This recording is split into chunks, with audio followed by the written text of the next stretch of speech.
দেখো 78-এর অঙ্কটা দেখো, 169 রুট ওভার রয়েছে, তারপরে যোগ আছে 108। তো এটা মুখে মুখে করো। এটা 169 মানে কত রুট? 13 রুট, ঠিক আছে? 13 13 স্কোয়ার। তাহলে 13 সঙ্গে 108 যোগ করলে কত হয় বলো নার্গিস? 13 সঙ্গে 108 21 21, 121। তাহলে 121 121 এর স্কোয়ার হচ্ছে, 121 এর স্কোয়ার কত? 11। এই সরি, স্কোয়ার না, রুট। 121 এর রুট কত? 11। দেখো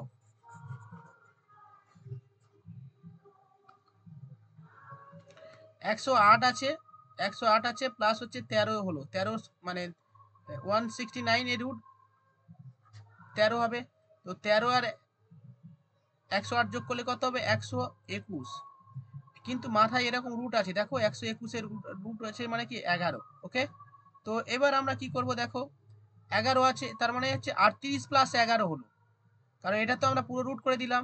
তাহলে 38 এর সঙ্গে 11 যোগ করলে কত হবে?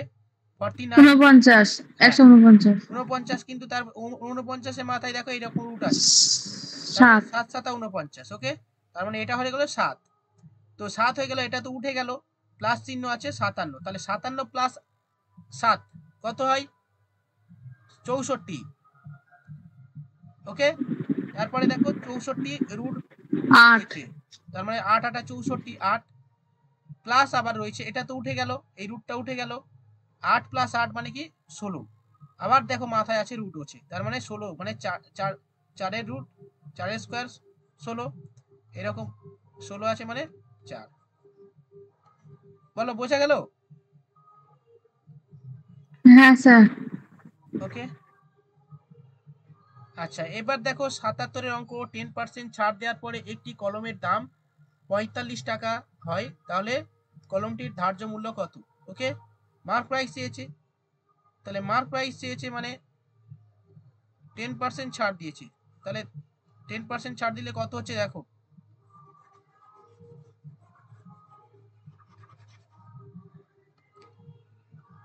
স্যার আপনি কত টাকার অঙ্ক করছেন? 77। আচ্ছা এটা হয়ে গেল তো একটু আগে।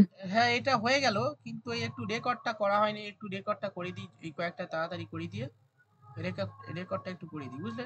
রেকর্ড করা হয়নি তখন, আমি করে দিচ্ছি পরেরটা। আমি আরো দিয়েছি অঙ্ক, দেখো এই এই অঙ্কগুলো করো, এই অঙ্কটা দিয়েছি করো,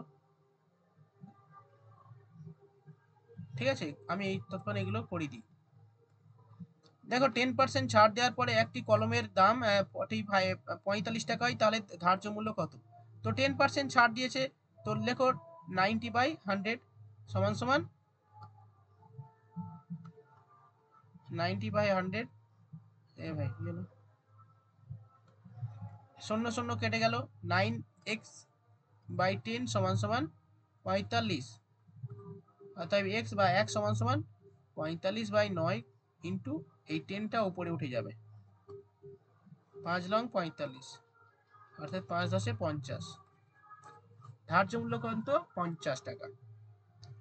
সঠিক উত্তর কি হবে দেখো? 50 টাকা।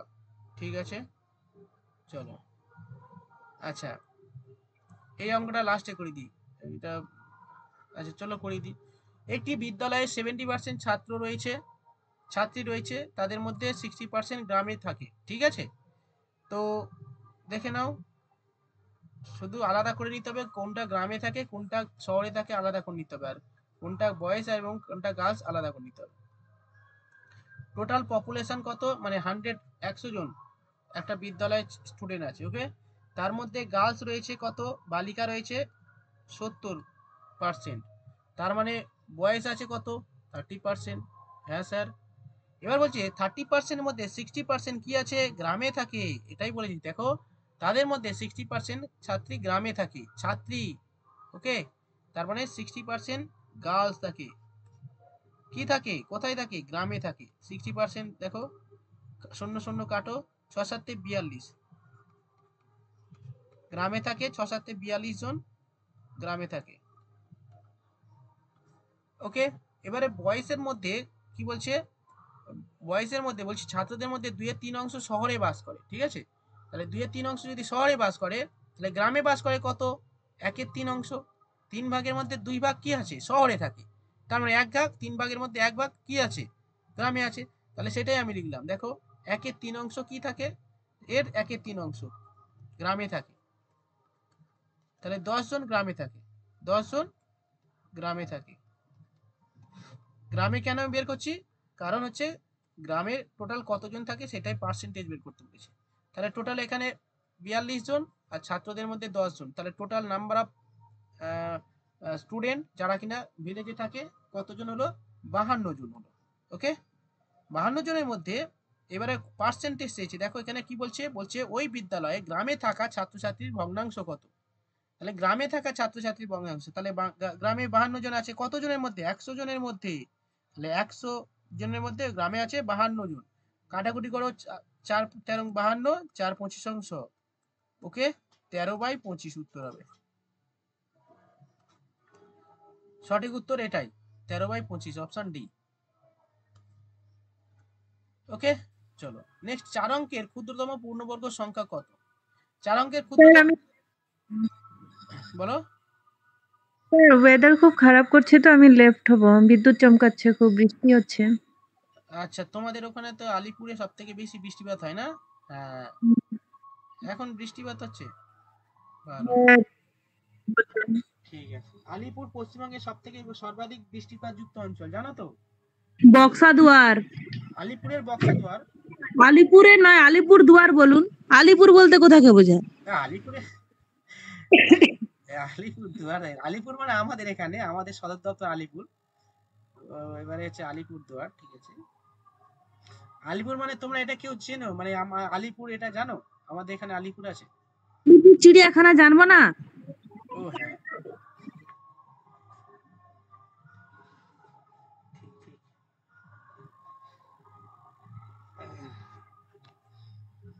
স্যার আপনি না পর অঙ্কগুলো করিয়ে দিয়ে ছুটি দিন, প্রচুর গান হচ্ছে। হ্যাঁ সেটাই তো করছি, তো সেটাই করছি তো। আচ্ছা, এটা মুখে মুখে হয়ে যাবে। দেখো, একটি 4 অঙ্কের ক্ষুদ্রতম পূর্ণবর্গ সংখ্যা 1024, 32 স্কোয়ার 1024, ঠিক আছে? এই 100 1012 হবে না, 1016 হবে না, 1000 হবে না, পূর্ণবর্গ না এগুলো। এটা হবে পূর্ণবর্গ, কিন্তু এটা তো পুরো ক্ষুদ্রতম পূর্ণবর্গ, কাছাকাছি কোনটা হবে? ঠিক আছে, 4 অঙ্কের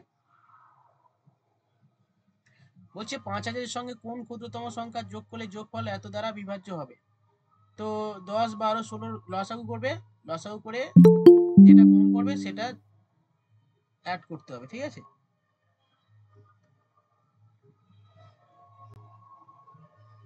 সেটা অ্যাড করতে হবে।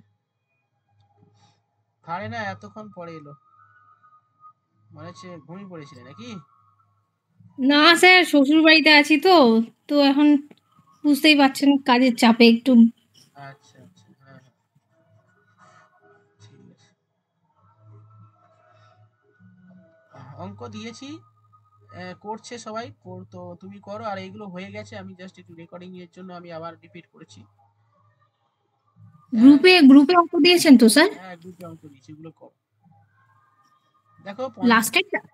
লাস্টের প্রথমেরটা হয়ে গেছে, প্রথমেরটা আচ্ছা, করো, প্রথম থেকে করো তুমি, বা যে কোনো খুশি, যেটা খুশি করতে করতে পারো, অসুবিধা নেই। ঠিক আচ্ছা, আছে স্যার। 12 10, হ্যাঁ 12 10 16 18 লসাগু করো।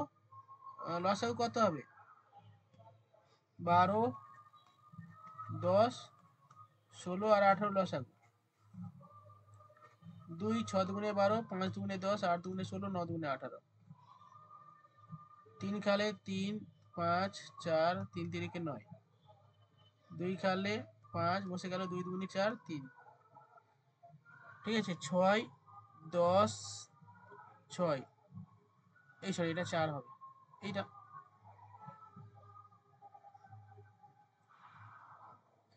কোথায় বলেছি? 2 খালে 2, এই এটা 4 কেন হবে? এটা 8 হবে, এটা 8 হবে, এটা 4 হবে, ঠিক আছে। এবার ঠিক আছে, এটা 12, 6 বারং 72, 720, 720 হচ্ছে। ওকে, এবারে কি বলেছে? 5000 এর সঙ্গে, তাহলে 5000 কে ভাগ করে দাও, একেবারে 7 খাওয়াচ্ছি। হ্যাঁ, 0 6 7 দুগুণে 14, 4 হাতে থাকে 1, 7 7 49 একে 50। তো 40 এক্সট্রা হয়ে যাচ্ছে, তাই না? তো 40 কম পড়ছে, তার মানে 40 অ্যাড করতে হবে। 40 অ্যাড করলে এটা বিভাজ্য হবে, সেটাই বলছে। 5000-এর সঙ্গে কোন ক্ষুদ্রতম সংখ্যা যোগ করলে, তো এখানে অপশন সি উত্তর হবে। 40 যোগ করলে তাহলে এই 12, 10, 12, 16, 18 দ্বারা বিভাজ্য হবে। ওকে, 40 যোগ করতে হবে। আশা করি বুঝতে পেরেছো। ওকে, চলো নেক্সট। নেক্সট অঙ্ক কি বলছে? 0.81 আর ভাগ 0.09 আছে, এটাকে সলভ করে দাও।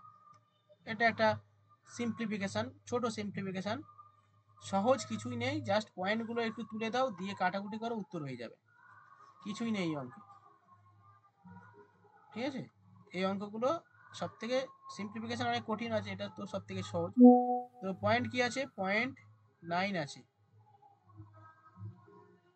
0.81 আছে, আচ্ছা সরি 0.81, 0.81 আর 0.09 এরকমই আছে। পয়েন্ট পয়েন্ট তুলে দাও, কারণ ভাগ আছে বলে এই মাঝখান থেকে এটা করলাম। 9 লং 81, উত্তর 9 হবে। ঠিক আছে, উত্তর বি 9। পয়েন্ট পয়েন্ট তুলে যাবে। বর্তমানে পিতা ও পুত্রের বয়সের অনুপাত 6:1। আগামী 5 বছর পরে তাদের বয়সের অনুপাত হবে 7:2। তাহলে বর্তমানে তাদের পিতা ও পুত্রের বয়স কত? ঠিক আছে, তো সহজ অঙ্ক এটা। পিতা ও পুত্র লেখো। আগে পিতা পুত্র অঙ্ক সব করতে, পিতা পুত্রের অঙ্ক পরীক্ষায় পড়ে, তখন পিতা পুত্র নাম শুনলে খুব ভয় লাগতো, ভাই পিতা পুত্র অঙ্ক কিভাবে করবো। ঠিক আছে, আর এখন সব জল, তাই না? তাহলে পিতা আর পুত্র 6:1, 6x x। হ্যাঁ, আগামী 5 বছর পরে, 5 বছর পরে মানে প্রত্যেকের সঙ্গে 5 যোগ করে দাও, কত হবে? হবে হচ্ছে 7:2। লেখো 7:2।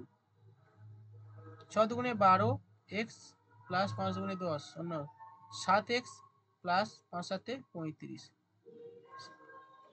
5x সমান সমান এই দিয়ে হয়ে গেল মাইনাস হবে, মাইনাস হলে 25 হবে। অর্থাৎ x সমান সমান 5 5 25। x এর মান কত বেরোলো? 5 বেরোলো। তাহলে অর্থাৎ পিতার বয়স কত? পিতা 6x ধরেছিলাম, তাহলে 6 গুণ 5 মানে 5 6 30। আর পুত্র কত? x মানে x এর মান 5। 30 আর 5 উত্তর। ওকে, তো এখানে পুত্রের বয়স 5 বছর আর পিতার বয়স 30 বছর। 5 আর 30 হলো, ব্যাস। নেক্সট প্রশ্ন বলছে, শ্রমিক একটি ব্যাংকে 4 বছরের জন্য সরল সুদে কিছু টাকা জমা করেন। 4 বছর পরে স্ববৃদ্ধি মূল ও আসলের অনুপাত 33:25 হয়, তাহলে সুদের হার নির্ণয় করো। দেখো, এটা সিম্পল ইন্টারেস্ট, 4 বছরের জন্য সিম্পল ইন্টারেস্ট। স্ববৃদ্ধি মূল মানে হচ্ছে এখানে সুদ আছে আর আসল আছে, আর এখানে শুধু আসল আছে। তাহলে স্ববৃদ্ধি মূল মানে অ্যামাউন্ট এবং প্রিন্সিপালের অনুপাত বলে দিয়েছে 30:25। সুদের হার কত? এই অঙ্ক আরো সহজ, দেখো কিভাবে করতে হয়। সবসময় মনে রাখবে, স্ববৃদ্ধি মূল মিন্স হচ্ছে এর সঙ্গে কি আছে? আসল আছে প্লাস সুদ আছে, যেটাকে ইংলিশে বলা অ্যামাউন্ট আর প্রিন্সিপাল। অ্যামাউন্ট কত বলেছে? 33 অ্যান্ড প্রিন্সিপাল বলেছে 25। ওকে, তো এখান থেকে আমি সুদ বের করে নিতে পারবো, প্রিন্সিপাল বিয়োগ দিলে সুদ পেয়ে যাব। ওকে, অ্যামাউন্ট মানে এখানে লিখে দিচ্ছি, অ্যামাউন্ট মানে হচ্ছে প্রিন্সিপাল প্লাস এসআই, মানে মূলধন প্লাস সুদ। তো এখান থেকে বিয়োগ করলো 8, 8 হচ্ছে কি? এসআই সুদ। তো রেট পার্সেন্টেজ বের করতে বলেছে, এসআই ইন্টু 100। সূত্র কি আছে? SI into 100 by PT. SI কত? সরল সুদ কত? 8, 100। পি মানে কত? পি হচ্ছে 25, আর টি 4 বছর বলে দিয়েছে। 4 25 অংশ 4 4 কেটে গেল 8, 8%। রেট কত? 8%। দেখো রেট 8%, বি। ঠিক আছে, সুন্দর সুন্দর প্রশ্ন, প্রত্যেকটা প্রশ্ন ভালো। ঠিক আছে, চলো এই রেকর্ডিংটা এই পর্যন্ত রাখছি। স্যার যেগুলো পাঠিয়েছে একটু দেখে নিন। হ্যাঁ দেখছি।